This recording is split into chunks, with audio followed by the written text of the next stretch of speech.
Pending ఉన్న దరఖాస్తులకు వ్యతిరేకంగా April 4వ తారీఖున 2023లో పెద్ద ఎత్తున దాదాపు మన సంఘంగా 1000 మందితో ధర్నా చేయడం జరిగింది. ఆ తర్వాత మన జిల్లాలో ఉండే అన్ని జిల్లాలో ఉండే కార్మిక వర్గానికి ఆ యొక్క క్లైమ్స్ అమలు కావడం జరిగింది.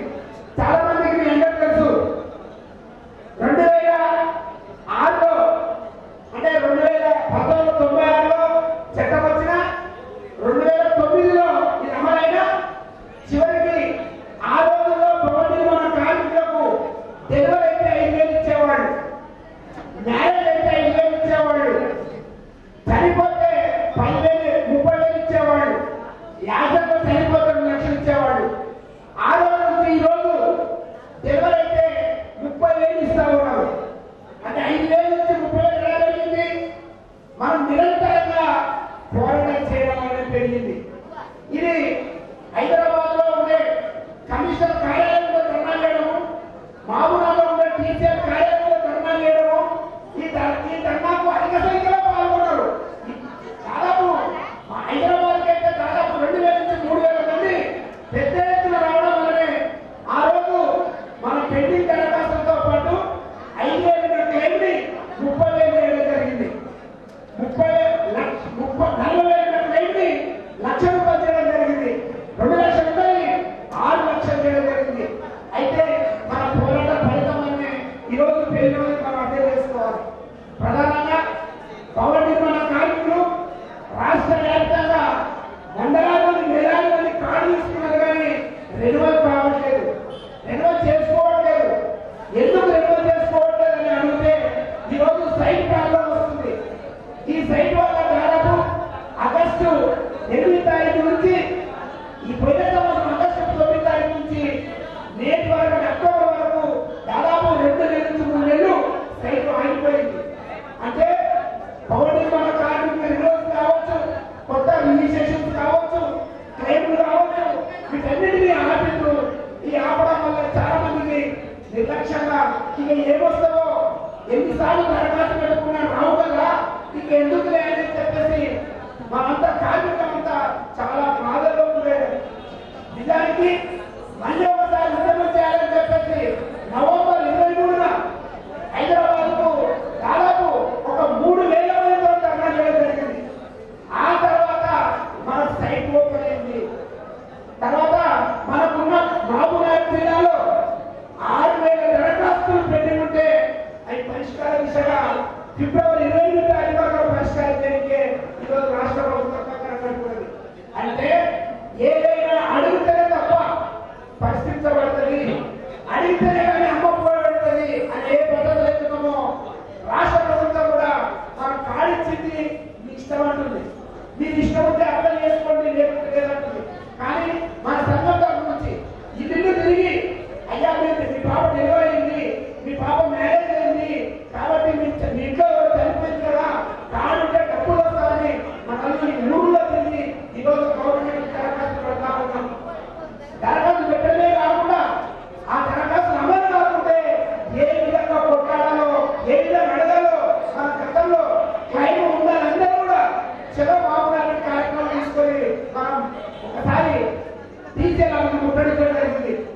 ఆ రోజు టీచర్గా రాజీనామా చేయాలి అని అనేవారికల్లా ఆ రోజున్న టీచర్ గారు వెంటనే ట్రాన్స్ఫర్ చేయడం జరిగింది.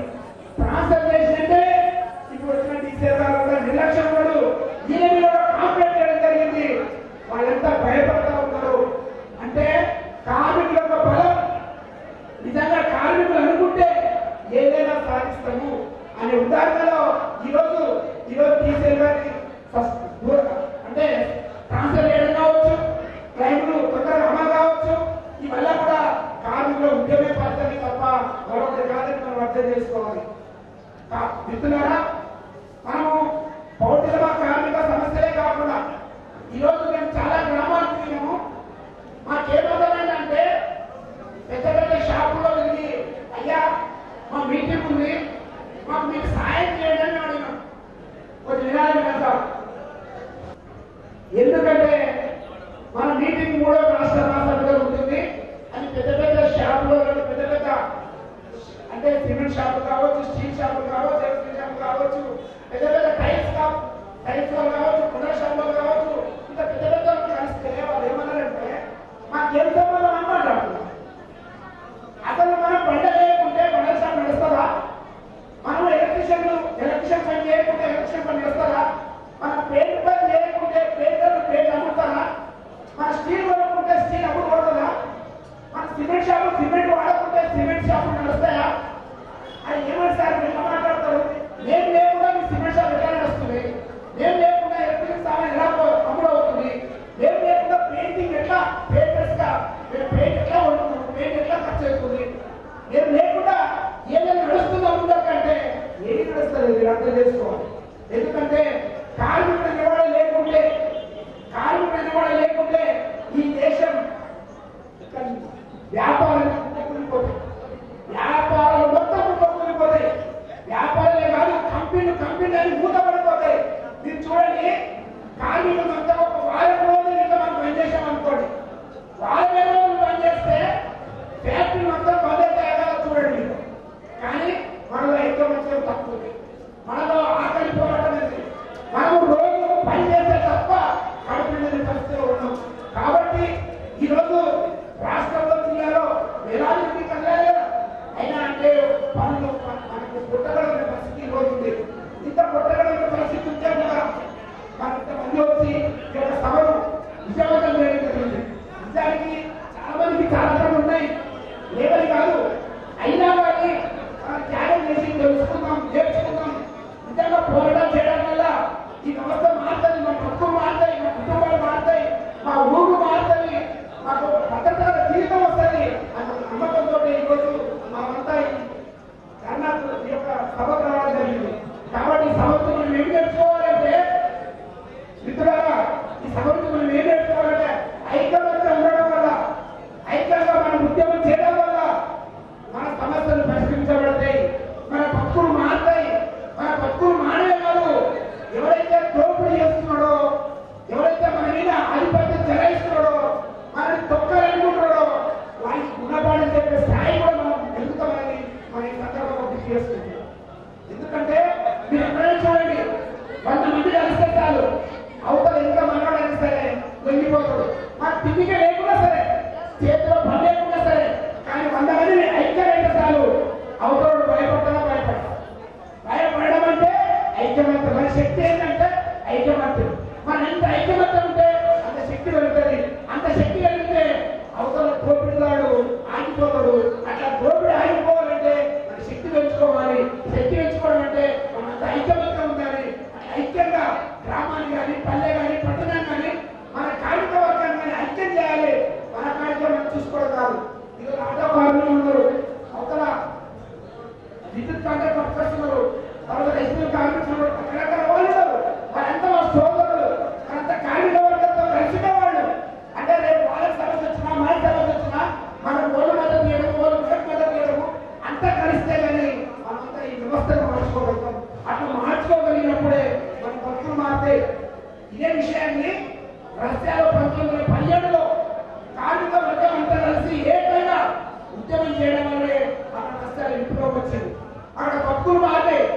అంతకంటే ముందు 18 గంటలు 16 గంటలు పనిచేసే వాళ్ళంతా 8 గంటలే పని చేయగలిగారు. అందరికీ స్వేచ్ఛ వచ్చింది. అందరూ ఎంత శ్రమ పడితే శ్రమకు తగ్గ ఫలితం వచ్చింది. స్త్రీ పురుషుల సమానత్వం వచ్చింది. స్త్రీలకు ఓట్లకు వచ్చింది. ఓటు అనేది ఇప్పుడు ఇక్కడ భారతదేశం వచ్చింది కాదని, అంతకంటే ముందు 1912 స్వతంత్రం కాకముందే ఆల్రెడీ ఓట్లకు వచ్చింది. అటువంటి ఓట్లకు సమర్థితంగా భారతదేశ వ్యాప్తంగా, ప్రపంచ వ్యాప్తంగా వచ్చిందంటే ఆ రోజు కార్మికులు కొట్లాడి సాధించిన ఏదైతే రష్యా విప్లవం ఉందో ఆ స్ఫూర్తితోటి మనం కార్మిక వర్గాన్ని ఐక్యం చేసి ఆ రోజు ఆ దేశంలో ఏదైతే జరిగిందో ఈ దేశంలో ఈ రోజు కార్మికులకు ఐక్యం ఉంటే మన కార్మికుల రాజ్యం వ్యక్తం, కార్మికులు చెరుతుంది, కార్మికుల మాట చెల్లాలి.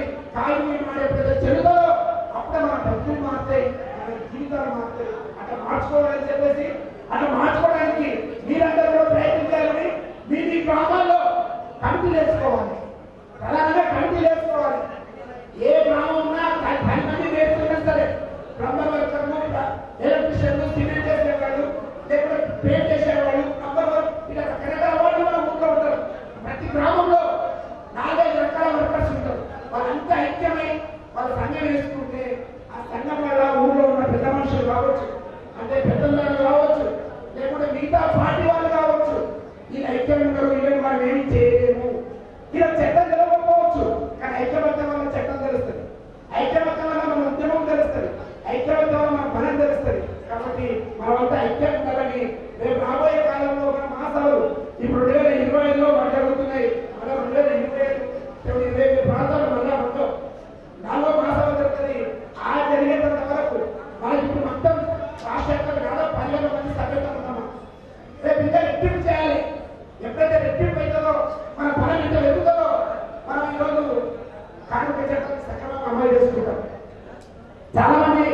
మేము కొట్లాడుతా ఉన్నాం.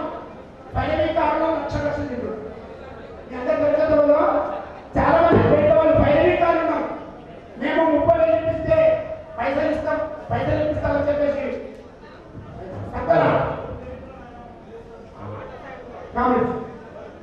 పైన పెట్టుకొని తిరుగుతా ఉన్నారు ఈరోజు. కాబట్టి పైన నమ్మవుతున్నాం. పైన వల్ల ఈ యొక్క ఉద్యమం నీరు కాలిపోతా ఉంటుంది. పైరకాలు 10 రూపాయలు అయితే 20 రూపాయలు తీసుకుంటున్నారు. 30,000 కాడ 10,000 తీసుకుంటున్నారు. 1,10,000 1,30,000 కాడ 30,000 తీసుకుంటున్నారు. చాలా మోసాలు చేస్తున్నారు, చాలా దగా చేస్తున్నారు. వాళ్ళందరూ కూడా మనం పని కట్టుకొని ఈ సంగతి ఏమైనా మాట్లాడాలి.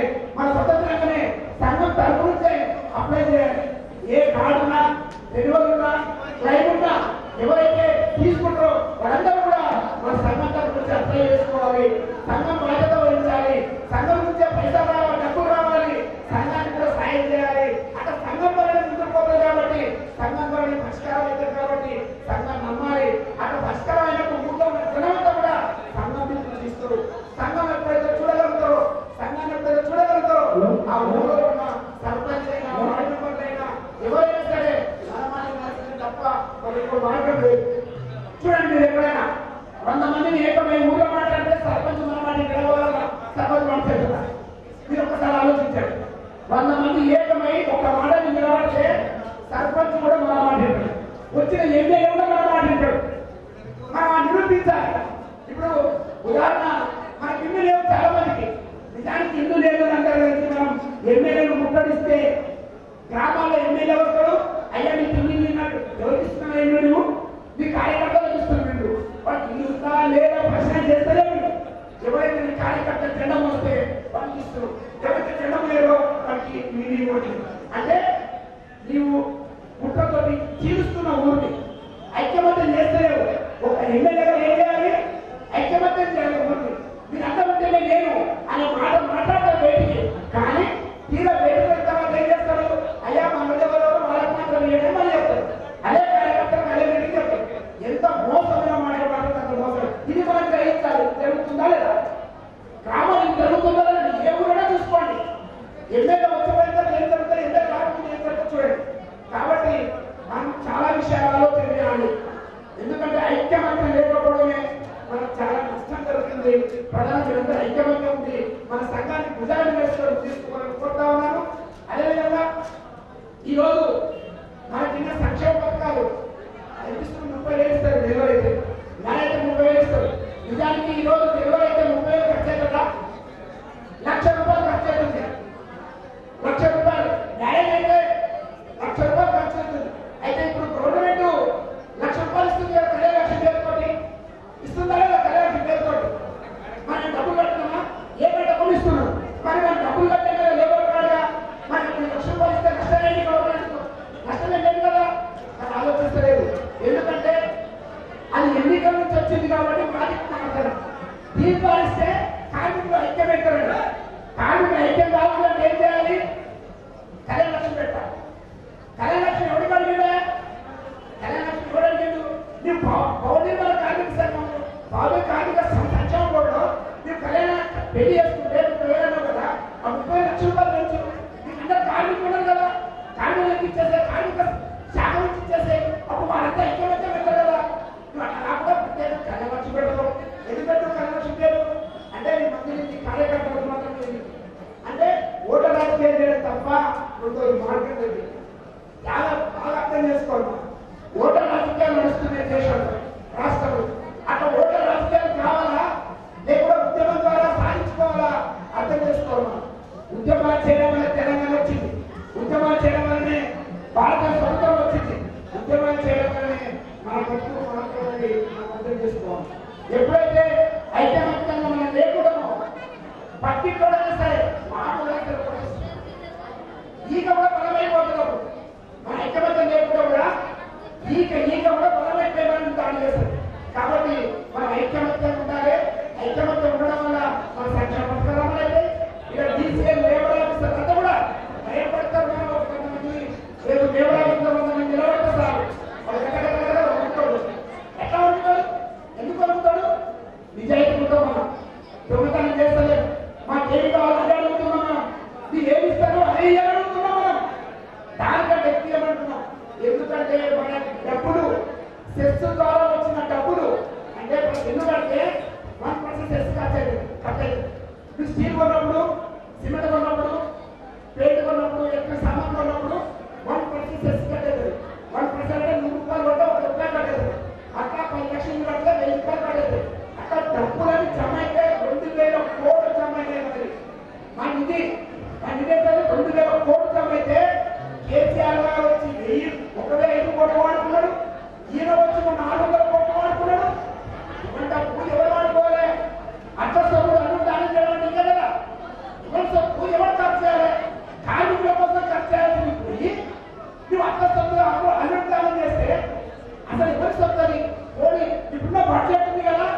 ఈ బియ్యము, ఈ 2000 పెన్షన్, ఈ తర్వాత ఇది అనేది 20,000 కోట్లు, మొత్తం 20,000 దాదాపు 2 లక్షల కోట్ల రూపాయలు ఏం చేస్తున్నారంటే పెద్ద పెద్ద కాంట్రాక్టులు చేస్తున్నారు, పెద్ద పెద్ద టవర్లు, పెద్ద పెద్ద షాపింగ్ మాల్, పెద్ద పెద్ద వాళ్ళు చేస్తున్నారు.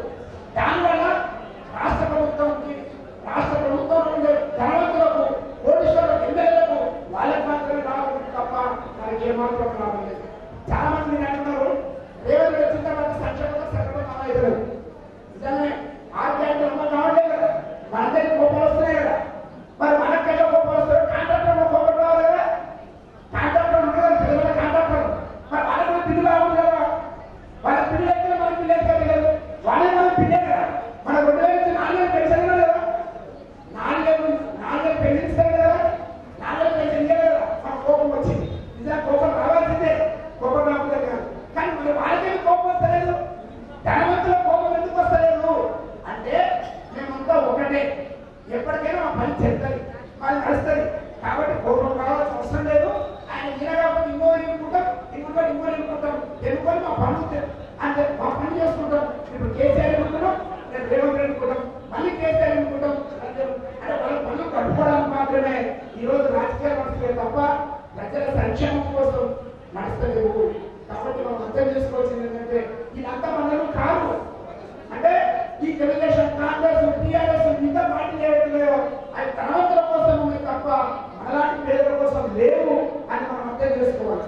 ఎందుకంటే ఉంటే మన పేదరికం 70 ఏళ్ళు ఇంకా తీసుకుంటుంది. ఇంకో 1 రూపాయి కిలో బియ్యం కోసం ఎందుకు పడతామా? 1 రూపాయి కిలో బియ్యం అనుకున్నాం. ఇంకా అదే నిజంగా సిగ్గుచేటు కదా. 1 రూపాయి కిలో బియ్యం మనకు అవసరమా?